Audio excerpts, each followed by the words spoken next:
దశాబ్దాలకు పైగా నంద్యాల పట్టణ ప్రజలకు హాస్య ప్రియులకు నిరంతర ఆనందాన్ని పంచుతూ వారిని హాస్య డోలికల్లో ఊగించిన నంద్యాల లాఫింగ్ క్లబ్ తిరిగి తన కార్యకలాపాలను ఉత్సాహంగా ప్రారంభించింది. కొన్ని అనివార్య కారణాల వల్ల క్లబ్ నిర్వహణలో ఏర్పడిన అంతరాయానికి నిర్వాహకులు పట్టణ ప్రజలకు అభిమానులకు మన్నింపులు తెలియజేశారు. హాస్య బ్రహ్మ జంధ్యాల అమృత వాక్కులైన నవ్వడం ఒక యోగం, నవ్వించడం ఒక భోగం, నవ్వలేకపోవడం ఒక రోగం అనే సందేశంతో ఈ కార్యక్రమాన్ని ప్రారంభించారు. స్థానిక యూనియన్ బ్యాంక్ పక్కన ఉన్న రామకృష్ణ డిగ్రీ కళాశాల మినీ ఫంక్షన్ హాల్లో ఈ హాస్య సదస్సు అత్యంత వైభవంగా జరిగింది. ఈ కార్యక్రమానికి ముఖ్య అతిథిగా రామకృష్ణ విద్యా సంస్థల చైర్మన్ డాక్టర్ రామకృష్ణారెడ్డి హాజరయ్యారు. వారితో పాటు నగరంలోని వివిధ సామాజిక సంస్థల ప్రతినిధులు విశేష సంఖ్యలో హాస్యప్రియులు పాల్గొని కార్యక్రమాన్ని ఘనంగా దిగ్విజయం చేశారు. ఈ సందర్భంగా కార్యక్రమానికి విచ్చేసి విజయవంతం చేసిన అతిథులకు, పట్టణ ప్రజలకు లాఫింగ్ క్లబ్ అధ్యక్షుడు డాక్టర్ గెలివి సహదేవుడు, కార్యదర్శి మాలపాటి రాజశేఖర్ ధన్యవాదాలు తెలియజేశారు. భవిష్యత్తులో జరిగే క్లబ్ కార్యక్రమాలకు కూడా అందరూ వేలకు విచ్చేసి జయప్రదం చేయాలని కోరారు.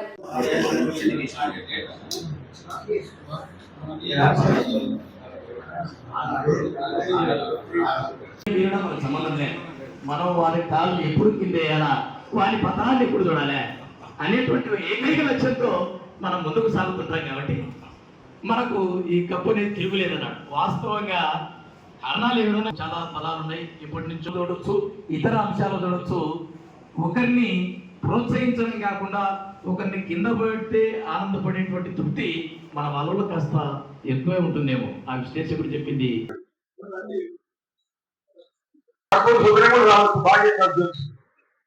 సంవత్సరాల క్రితం హాస్య బ్రహ్మ శ్రీ జంధ్యాల గారిచే ప్రారంభించబడిన నంద్యాల లాఫింగ్ క్లబ్ అవిఘ్నంగా చాలా సంవత్సరాలు నంద్యాల ప్రజలకు హాస్యపు జల్లులు కురిపించింది.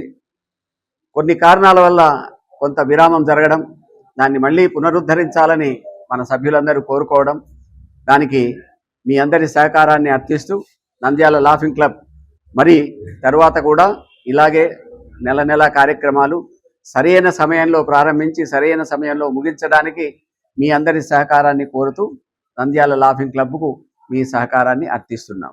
నంద్యాల పట్టణంలో లాఫింగ్ క్లబ్ని తిరిగి ప్రారంభించడానికి సన్నాహాలు చేస్తున్నందుకు చాలా సంతోషంగా ఉంది. కరోనా ముందు నుంచి బాగా జరిగేవి. కరోనా తర్వాత యాక్టివిటీస్ ఏవి లేకపోవడం, తర్వాత వాటిని అన్నింటిని మళ్ళీ తిరిగి కొనసాగించాలన్నటువంటి ఉద్దేశంతో ఈరోజు నంద్యాల పట్టణంలో ఉన్నటువంటి ప్రముఖులందరినీ పిలిచి ఈ కార్యరూపం దాల్చడానికి వ్యూహాన్ని రచించడం జరిగింది. ఈనాటి సమావేశం ద్వారా భవిష్యత్తులో లాఫింగ్ క్లబ్ ద్వారా మళ్ళీ మంచి కార్యక్రమాలు జరిగేటువంటి అవకాశం ఉందని చెప్పేసి భావిస్తూ ఇలాంటి కార్యక్రమాలను అందరూ కూడా చూసి ఇలాంటి కార్యక్రమాలని జరగడానికి అందరూ కూడా సహకరించవలసింది కోరుతున్నారు. లాఫింగ్ క్లబ్ జంధ్యాల గారు ఈ యొక్క క్లబ్ను ప్రారంభించడం జరిగింది.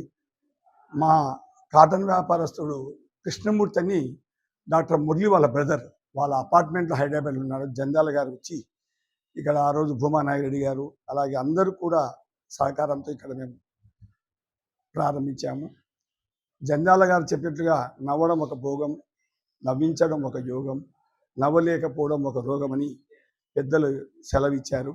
కాబట్టి ముఖ్యంగా ఈరోజు నిజంగా కూడా చాలా హ్యాపీగా ప్రశాంతంగా ఉంది. నేను మా అధ్యక్షులు వారు సమయాన్ని చాలా రిస్ట్రిక్ట్ చేస్తున్నాను అనుకుంటుంటే సమయపాలన చాలా బాగా చేయడం జరిగింది. నేను చాలా సంతోషపడుతున్నాను.